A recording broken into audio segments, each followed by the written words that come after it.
Als die 22-jährige Studentin Mindy Morgenstern plötzlich nicht mehr auf Nachrichten und Anrufe reagierte, machten sich ihre Freunde sofort Sorgen. Nur wenige Stunden später wurde Mindys Leiche in ihrer Wohnung gefunden. Was der Täter ihr angetan hatte, war wirklich schrecklich. Allerdings hinterließ er zahlreiche kleine Spuren, die den Ermittlern halfen, ihn zu finden und festzustellen, was genau passiert war. Außerdem stellte sich heraus, dass der Täter, der Mindy das Leben genommen hatte, bereits mehrfach wegen Gewalttaten verurteilt worden war. Dieses Verbrechen ereignete sich in einer Stadt namens Valley City, im Bezirk Barnes, im Bundesstaat North Dakota. Valley City ist eine winzige Stadt mit nicht mehr als 7.000 Einwohnern. Es ist eine ruhige Stadt ohne besondere Sehenswürdigkeiten, die im Allgemeinen weder Touristen noch die Öffentlichkeit auf sich aufmerksam macht. Aber das änderte sich im Frühherbst 2006. Am 13. September 2006 beschlossen zwei Freunde, Tony Bowman und Daniel Holste, ihre Freundin Mindy Morgenstern zu besuchen, die plötzlich den Kontakt abgebrochen hatte. Normalerweise antwortete sie sofort auf Anrufe und Nachrichten, weshalb ihr Schweigen sofort Besorgnis auslöste. Außerdem wussten die Freunde, dass Mindy an multipler Sklerose litt, und so machten sie sich ohne zu zögern auf den Weg zu ihr, um sich zu vergewissern, dass alles in Ordnung war. Als Tony und Daniel ankamen, klopften sie an die Tür, aber wieder herrschte Stille. Da sie nicht wussten, was sie sonst tun sollten, beschlossen sie, die Türklinke zu betätigen, und zu ihrer Überraschung war die Tür nicht verschlossen.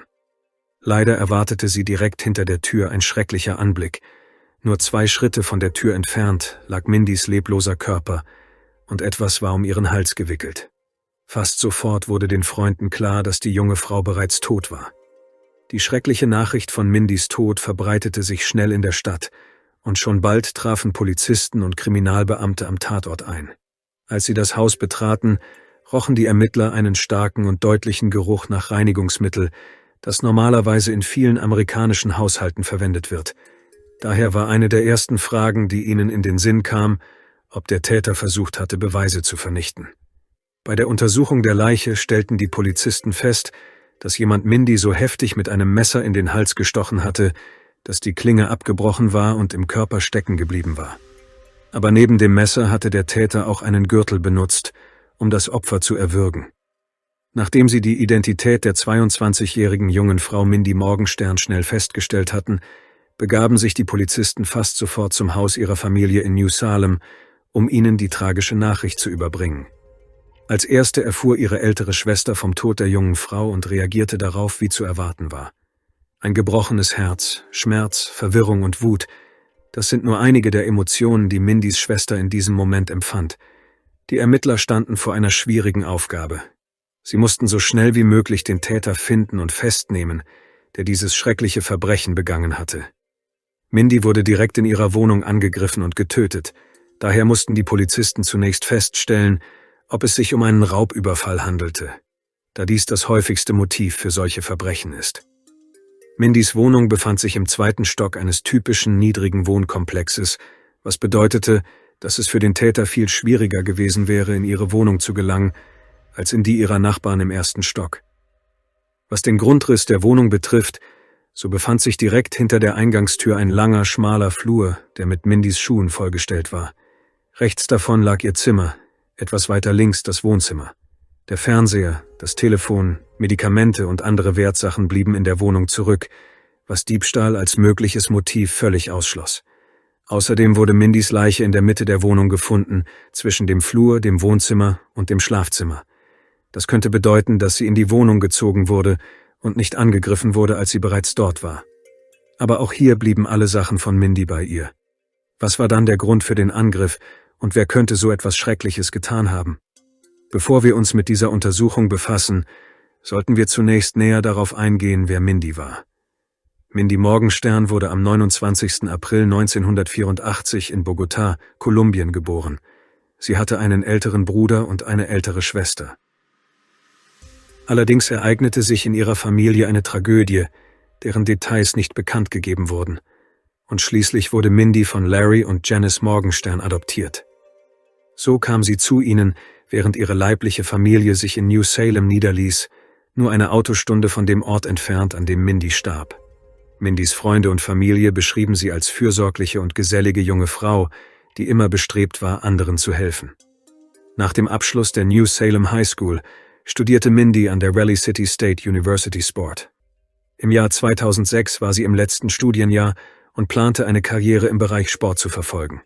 Sie liebte Basketball, war auf den lokalen Spielplätzen bekannt und ihr Kindheitsheld war Michael Jordan. All dies ließ keinen Zweifel daran, mit welcher Sportart sie ihr Leben verbinden sollte. Leider schien es, als müsse Mindy diese Pläne aufgeben. Die niederschmetternde Diagnose, Multiple Sklerose, schränkte ihre Fähigkeiten in jeder Sportart stark ein. Mindy ließ sich jedoch von dieser Krankheit nicht aufhalten. Sie trieb weiterhin Sport, trainierte die lokale Basketballmannschaft und arbeitete als Rettungsschwimmerin. Aufgrund ihrer Krankheit lebte sie in ihrer eigenen Wohnung und nicht im Studentenwohnheim. Diese Abgeschiedenheit war für sie eine Möglichkeit, mit ihrem Zustand und den mit der Krankheit verbundenen Risiken umzugehen. Tatsache ist, dass Mindy zum Zeitpunkt ihres Todes ein Medikament einnahm, das einer Chemotherapie ähnelte und sie besonders anfällig für alle häufigen Krankheiten machte, mit denen sie sich von anderen anstecken konnte. Neben ihrem aktiven sozialen Leben und ihrer Ausbildung nahm Mindy auch an Gottesdiensten teil und spielte mehrere Musikinstrumente. Sie war ein unglaublicher Mensch, beteiligte sich aktiv am Leben ihrer Stadt und ihrer Umgebung und kümmerte sich um andere. Leider wurde dieses schöne, aktive Leben durch einen brutalen Verbrecher grausam beendet. Während Mindys Angehörige um sie trauerten, arbeiteten die Ermittler fleißig daran, eine Chronologie der Ereignisse zu erstellen, von der sie hofften, dass sie helfen würde, ihren Mörder zu finden. Die Ermittler stellten fest, dass in der Wohnung, in der die Leiche gefunden wurde, nichts gestohlen worden war, auch nicht Mindys Handtasche, die neben ihr gefunden wurde. Durch Befragungen von Freunden und Familienangehörigen erfuhren die Ermittler, dass Mindy am Vorabend Zeit mit ihrem Freund verbracht hatte, bevor sie kurz nach Mitternacht nach Hause zurückgekehrt war. Mindys Freund wurde von der Liste der Verdächtigen gestrichen, nachdem er den Ermittlern gezeigt hatte, dass sie ihn am Morgen angerufen hatte, um ihm mitzuteilen, dass sie sich am Nachmittag mit einem Freund in der Bibliothek treffen würde. Das Computersystem der Bibliothek zeigte, dass Mindy tatsächlich dort war und den Computer kurz vor 12:30 Uhr ausgeschaltet hatte. Danach ging sie zu ihrer Wohnung. Dies konnte durch Überwachungskameras und Zeugenaussagen bestätigt werden. Danach ist jedoch nichts mehr darüber bekannt, was mit ihr passiert ist. Um 12:50 Uhr brach der Kontakt zu ihr ab. Niemand sah sie und sie tauchte auch nicht auf den Aufzeichnungen der Überwachungskameras auf. Um 21 Uhr desselben Tages kamen Freunde zu Mindys Wohnung und fanden sie leblos vor. Anhand der Chronologie dieses Tages konnten die Ermittler feststellen, dass sie zwischen 12:50 Uhr und 21 Uhr ums Leben gekommen war. Die Ermittler gingen davon aus, dass sie unmittelbar nach 12:50 Uhr angegriffen worden war, also gleich nachdem sie das Haus betreten hatte. Nun galt es, den Täter zu finden. Das war jedoch keine leichte Aufgabe. Mindy war bei allen, die sie kannten, sehr beliebt, und alle, mit denen die Polizisten sprachen, schienen ein zuverlässiges Alibi zu haben. Mindy wurde zunächst mit einem Gürtel erwürgt und dann auf brutale Weise die Kehle durchgeschnitten, sodass eine Messerklinge in ihrem Hals stecken blieb. Bei der gerichtsmedizinischen Untersuchung wurde festgestellt, dass sich unter den Fingernägeln des Opfers fremde DNA befand. Die Polizei vermutete sofort, dass es sich um die DNA des Täters handelte, und letztendlich war dieser Hinweis als Beweis von entscheidender Bedeutung. Glücklicherweise konnte schnell festgestellt werden, wem diese DNA gehörte. Nur eine Woche nach der Entdeckung der Leiche wurde der Hauptverdächtige bekannt gegeben und sogar verhaftet. Der Verdächtige war Mindys Nachbar, ein Mann namens Mo Gibbs. Trotz des Verdachts der Ermittler schien Mo zunächst ein Alibi zu haben. Außerdem arbeitete er als Aufseher im Gefängnis von Barnes County. Es ist anzumerken, dass alle Bewerber für eine solche Stelle sorgfältig auf Vorstrafen und ihre psychische Verfassung überprüft werden. Die Tatsache, dass er nach einer gründlichen Überprüfung an diesem Ort arbeitete, überraschte die Ermittler. Das Alibi, das er den Behörden ursprünglich vorgelegt hatte, wurde bald widerlegt. Zunächst behauptete der Mann, dass er sich am Tag von Mindys Tod nicht einmal in der Nähe des Hauses aufgehalten habe. Er erzählte, dass er an diesem Tag zusammen mit seiner schwangeren Frau umgezogen sei.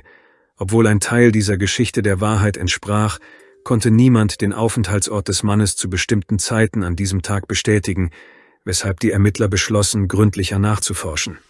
Die Untersuchung der Person des Mannes ergab, dass er keineswegs so unschuldig war, wie er erscheinen wollte. Sehr bald tauchten Lücken in den Informationen über seine Person und sein Leben auf, die von den Ermittlern geschlossen werden mussten. Es stellte sich heraus, dass Mo Gibbs nicht der richtige Name des Mannes war. Tatsächlich hieß er Glendale Morgan Jr. und hatte seinen Namen nur ein Jahr vor den beschriebenen Ereignissen geändert. Glendale war früher Amateurboxer gewesen und hatte sich einige Zeit später zur Marine gemeldet. Sein Dienst bei der Marine war jedoch nur von kurzer Dauer. Der Mann verübte einen vorsätzlichen Mordversuch an einem seiner Kameraden. Für dieses Verbrechen wurde Mo zu 10 Jahren Haft verurteilt, kam jedoch nach nur 5 Jahren auf Bewährung vorzeitig frei. Auch hier spielte die vorzeitige Entlassung auf Bewährung eine wichtige Rolle im Leben des Täters und seines Opfers. Es ist bei weitem nicht der erste Fall, in dem ein wegen Gewaltanwendung verurteilter Straftäter freikommt und fast sofort einen neuen Angriff verübt. Die Namensänderung in Glendale im Jahr 2005 erfolgte wahrscheinlich in dem Versuch, die Verurteilung für dieses Verbrechen zu verbergen. Tatsächlich gelang ihm dies. Weder seine Frau noch seine Arbeitgeber im Gefängnis erfuhren davon. Außerdem erfuhren die Polizisten weitere Details aus Mos Privatleben.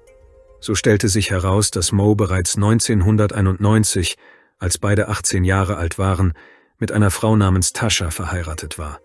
Nach seiner Verhaftung im Jahr 1993 blieb Tasha bei ihm, gebar ein Kind von ihm, reichte jedoch 1997, kurz vor seiner Entlassung, die Scheidung ein. Im Jahr 2002 heiratete Mo erneut eine andere Frau namens Melissa, von der er sich jedoch bereits nach 3 Jahren, im Jahr 2005, wieder scheiden ließ. Interessant ist hier, dass, obwohl die beiden noch verheiratet waren, aus den Unterlagen hervorgeht, dass 2 weitere Frauen gegen Mo Klage auf Unterhaltszahlungen für 2003 geborene Kinder erhoben haben. Es scheint also, dass dieser Mann nicht nur ein Krimineller war, sondern auch seine Frau aktiv betrogen hat. Später fanden die Polizisten heraus, dass mindestens 5 Frauen von Mo Unterhalt für Kinder verlangt hatten, noch bevor er nach North Dakota gezogen war.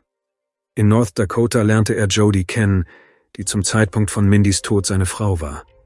Jody behauptete, dass Mo ihr zwar gestanden habe, dass er vorbestraft sei, ihr aber nicht den wahren Grund für seine Inhaftierung genannt habe. Was sein Alibi angeht, so behauptete Mo, dass er an diesem Tag bis 7 Uhr morgens im Gefängnis von Barnes County gearbeitet habe. Gegen 12:30 bis 12:40 fuhr er Jody zur Arbeit und kehrte dann nach Hause zurück, um seine Sachen zu packen. Zu seinem Unglück stimmte dies genau mit der Zeit überein, zu der Mindy nach Hause kommen sollte und den Kontakt abbrach. Natürlich erregte diese Information sofort die Aufmerksamkeit der Ermittler. Der Autopsiebericht kam zu dem Schluss, dass der Zeitpunkt ihres Todes wahrscheinlich zwischen 12:30 und 13:30 lag, was die Wahrscheinlichkeit einer Beteiligung von Mo an ihrem Tod noch stärker bestätigte. Danach führten die Ermittler eine DNA-Analyse durch, die unter den Fingernägeln der jungen Frau gefunden wurde. Es stellte sich heraus, dass sie tatsächlich vollständig mit der DNA von Mo übereinstimmte. Außerdem bemerkten die Ermittler während des Verhörs, dass der Mann frische Schnitte an den Händen hatte, die höchstwahrscheinlich von Mindy stammten, als sie versuchte, sich zu retten. Doch damit war die Sache noch nicht beendet. Nachdem bestätigt worden war, dass die DNA unter Mindys Fingernägeln mit der DNA von Mo übereinstimmte, stellten die Ermittler fest, dass seine DNA mit Spuren des Täters in einem anderen Fall in der Stadt Fargo übereinstimmte, die unweit von Valley City liegt. Im Jahr 2004 gab es dort einen Fall von sexueller Gewalt. Damals konnte der Täter nicht gefunden werden, aber jetzt scheint es, als würde er für seine Tat zur Rechenschaft gezogen werden. Es ist anzumerken, dass Mo freiwillig seine DNA zur Analyse abgegeben hat, daher ist unklar, was er erwartet hat. Angesichts der materiellen Beweise in Form von DNA, der Nähe zum Tatort, der Verletzungen an seinen Händen sowie seiner Vorstrafen gingen die Ermittler davon aus, dass sie endlich den Täter gefunden hatten und sammelten sogar alle notwendigen Beweise, um seine Schuld vor Gericht zu beweisen. So wurde Mo Gibbs am 21. September 2006 wegen Mordes 1. Grades verhaftet und ihm wurde auch das Recht auf Freilassung gegen Kaution entzogen. Der Mann beschloss jedoch, Mindy erneut zu schaden. 5 Tage nach seiner Verhaftung erklärte er, dass er unschuldig sei, was bedeutete, dass er sich vor Gericht verantworten musste. Glücklicherweise war die Anklage auf diese Wendung vorbereitet und hatte bereits alle erforderlichen Beweise sowie zusätzliche Anklagepunkte vorbereitet. So wurden mehrere neue schwerwiegende Anklagen gegen Mo erhoben, Darunter befanden sich auch Anklagen im Zusammenhang mit seiner Arbeit. Insgesamt 5 weibliche Insassen des Bezirksgefängnisses von Barnes beschuldigten Moe der sexuellen Nötigung, was zu 6 weiteren Strafanzeigen führte. Aufgrund der großen Aufmerksamkeit, die dieser Fall auf sich zog, wurde das Verfahren nach Mayville verlegt und sollte Mitte 2007 beginnen. Die erste Verhandlung endete im Juni desselben Jahres. Die Geschworenen konnten jedoch selbst nach 20-stündiger Beratung kein Urteil fällen. Die Anklage stellte Moe als Vergewaltiger dar und vermutete, dass er an diesem Tag auch versucht hatte, Mindy anzugreifen, aber als sie sich wehrte, beschloss er, sie zu töten, um einer weiteren Anklage zu entgehen. Die Verteidigung versuchte jedoch, diese Behauptung zu widerlegen, indem sie die Zuverlässigkeit der DNA-Analyse in Frage stellte und betonte, dass die am Tatort gefundenen Fingerabdrücke tatsächlich nicht mit denen von Moe Gibbs übereinstimmten.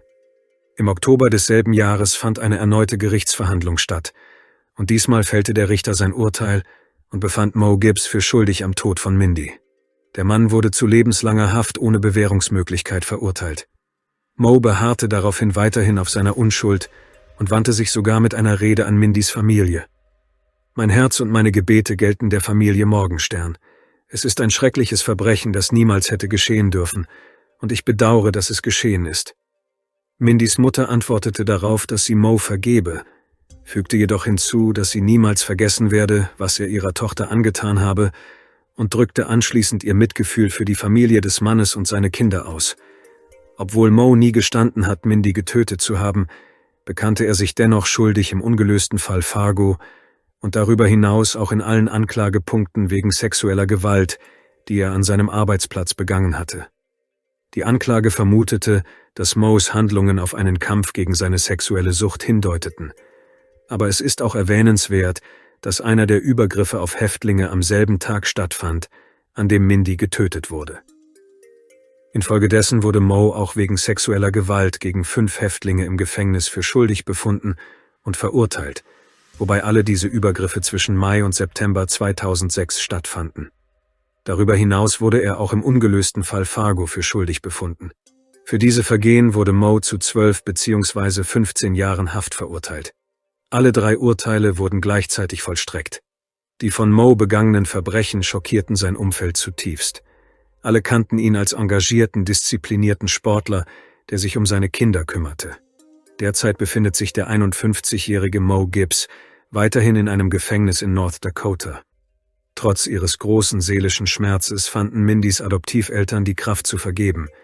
Janice sagte, dass sie mit ihrer Vergebung Moe seine Taten anerkannten, aber unnötigen Hass ablehnten. Die Frau kanalisierte ihre Trauer in das Schreiben von Büchern und veröffentlichte 2019 ein Buch mit dem Titel Mindy. Obwohl nichts Mindy zurückbringen kann, finden ihre Familie und Freunde Trost darin, dass Moe niemandem mehr Schaden zufügen kann. Mindy Morgenstern wurde auf dem Gracelawn-Friedhof in New Salem beigesetzt, unweit des Ortes, an dem sie aufgewachsen war. Mindys Umfeld versprach, sie so in Erinnerung zu behalten, wie sie zu Lebzeiten war, gütig, aufrichtig und voller Enthusiasmus. Die Familie der jungen Frau errichtete in der Nähe ihres Hauses ein herzförmiges Denkmal mit ihrem Namen. Bis heute erinnert dieses Denkmal daran, was für ein gütiger und geliebter Mensch Mindy war.